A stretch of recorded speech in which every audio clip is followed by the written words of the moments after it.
Hello, Dr. Uche of Dr. Uche Books. Welcome back to my channel. How are you? I've spoken over the past several weeks about certain aspects. However, the one simple question comes up. Okay, I've listened to you for 7, 8, 9 weeks. I think I'm going to do this. How do I start? What do I do? What's the first thing to do? All right, before I go ahead, hit subscribe and the notification bell so that you will know when I upload new videos. All right, let's dig right in. I'll give you just 3 tips as far as where to start, 3 things to do. The first, and I'll show you this. This is one of my favorite autobiographies. I've read several, but I particularly like this. Not just because, of course, I have a lot of admiration and respect for the former First Lady, but because also it is chronological. It's not every autobiography that is clearly chronological. You know, she goes from childhood to adolescence to early adulthood. She really follows the course of her life up to the point when it was published. So I thought this made a lot of sense for somebody who perhaps doesn't have a lot of writing experience. This is actually a neat little format to follow. You just start someplace, the earliest you can remember, and you keep going to the most recent, right? Things in your life. So first thing is actually read a couple of autobiographies. Read 1 or 2. This is one example. Another one I liked. Yes, I know he's been in the press a lot lately, and I'm saying this because I happen to like his autobiography and how he wrote it. Is actually Will by Will Smith. So read that one too, or you can decide on any other 2 that you want to read. I happen to like Dreams from My Father by the former president, Barack Obama. His more recent publication, The Promised Land, I have not gotten through that one.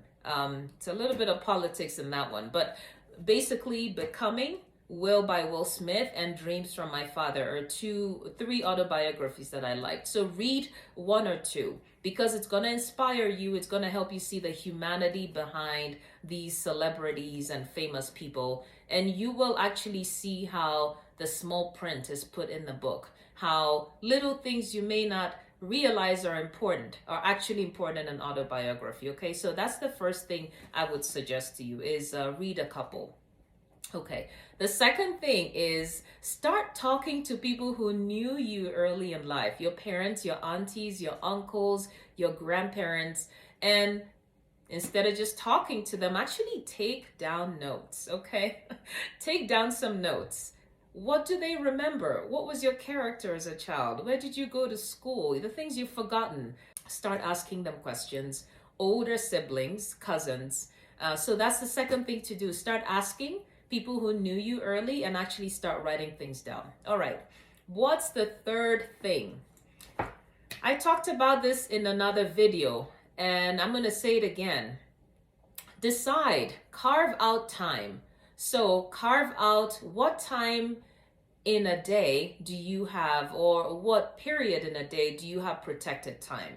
Everyone's different. For me, it happens to be 30 minutes to an hour after my kids are in bed before I go to bed, because my morning is crazy busy and I am a full-time physician. I'm working all day, typical working day, and sometimes weekends when I'm on call.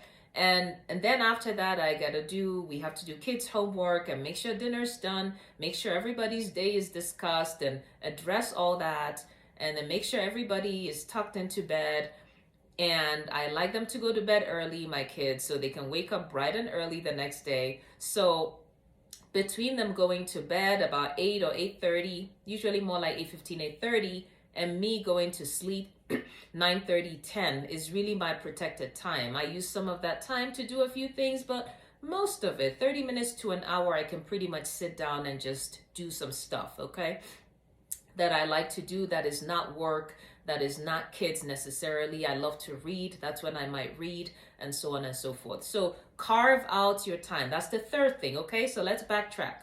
Read a couple of autobiographies, one or two. I gave you a few random examples, but you pick and choose whatever speaks to your heart, okay? So read a couple of autobiographies. The second thing, talk to people who knew you early in life, parents, godparents, grandparents, older siblings, aunties, uncles, and take down notes, okay? And then third, carve out time. Decide when you're going to do this, okay? Because you're going to do it a little bit at a time, because most of us, we're crazy busy. Nobody has 1 hour or 5 hours in a week, okay? Not doing anything like that. So carve out time.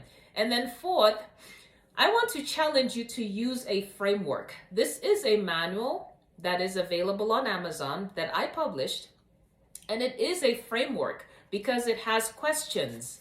And I'll put a link to purchase in the comments. It has questions that you can answer. And when you answer these questions one by one, you will have a manuscript. I promise you. The little things, the refining, the moving things around, trying to make it sound a lot more beautiful and inviting and captivating, that's a piece of cake. You can do that later, but you can at least collect your story using a framework like this. This is a simple manual. It's on Amazon. It has just a series of questions you can answer, okay? And so those are the 4 things I wanted to share with you today. I hope that was helpful. And Dr. Uche again here of Dr. Uche Books. I look forward to seeing you next time. You stay well, and bye for now.